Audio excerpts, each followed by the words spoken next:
আপনারা যে মব জাস্টিসের ঘটনা দেখেছেন, বিশেষ করে ঢাকা বিশ্ববিদ্যালয়ে যে ঘটনা ঘটেছে, সেটা আমাদের সবাইকে মর্মাহত করেছে। সেটা আমাদেরকে খুবই কষ্ট দিয়েছে। আমরা ইতিমধ্যে ব্যবস্থা নিয়েছি, ইতিমধ্যে 3 জনকে গ্রেফতার করা হয়েছে এবং আমরা এই ধরনের ঘটনার এড়ানোর জন্য যত রকম পদক্ষেপ নেওয়া প্রয়োজন তত রকম পদক্ষেপ নেব। আমরা বাংলাদেশে ক্লিয়ারলি বলতে চাই, এখানে কোনো রকম মব জাস্টিস, কোনো রকম আইন নিজের হাতে তুলে নেওয়া, গণপিটুনি দেওয়া, এগুলি কোনোভাবেই অ্যাকসেপ্ট করা হবে না। বিচার বহির্ভূত হত্যাকাণ্ড কোনোভাবেই অ্যাকসেপ্ট করা হবে না।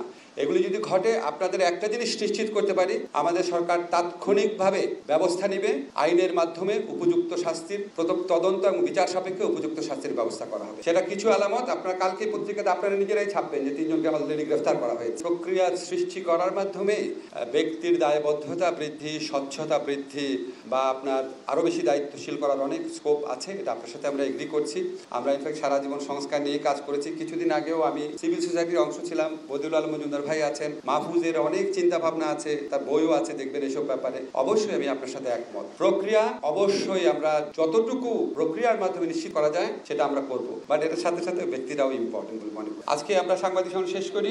আমি একটা জিনিস ক্লিয়ার করি, আমাদের যে আরও সংস্কার কমিশন আছে, এই সংস্কার কমিশনগুলো কিন্তু এই সংস্কার কমিশনের রেজাল্টের জন্য ওয়েট করবে না। আপনারা দেখবেন স্যার বিদেশ থেকে আসার পরপরই শিক্ষা, স্বাস্থ্য, তারপর স্থানীয় শাসন, এই সমস্ত বিভিন্ন প্রসঙ্গে আমাদের সংস্কার কমিশন কাজ শুরু করবে।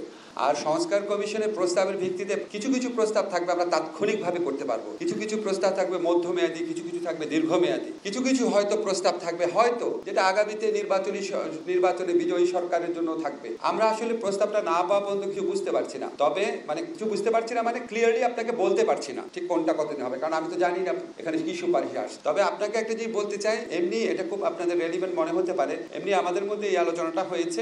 আমাদের মাননীয় প্রধান উপদেষ্টা উনি ফিরে আসার পর আমরা নির্বাচন কমিশনের পুনর্গঠনের চিন্তা করব। তারপর একটা স্টেজে এরপরে, কারণ আপনারা জানেন নির্বাচন কমিশন ছাড়া আমরা ভোটার তালিকা আপডেট করার কাজ শুরু করতে পারি না। এরপরে ভোটার তালিকা আপডেট করার চিন্তা করব। আমাদের কর্মকাণ্ডের মাধ্যমে আপনারা বুঝতে পারবেন আমরা শুধু সংস্কার ভাবনায় নিজেদেরকে আবদ্ধ রাখবো না, তার সাথে সাথে রিয়েল অ্যাকশন যেটা সুষ্ঠু অবাধ নির্বাচনের জন্য, রাষ্ট্র সংস্কারের জন্য, ফ্যাসিবাদী শাসন ব্যবস্থার সম্ভাবনা বিলোপ করার জন্য যেই সমস্ত প্র্যাকটিক্যাল কাজ আছে সেটার কাজগুলো আমরা পাশাপাশি করতে থাকবো।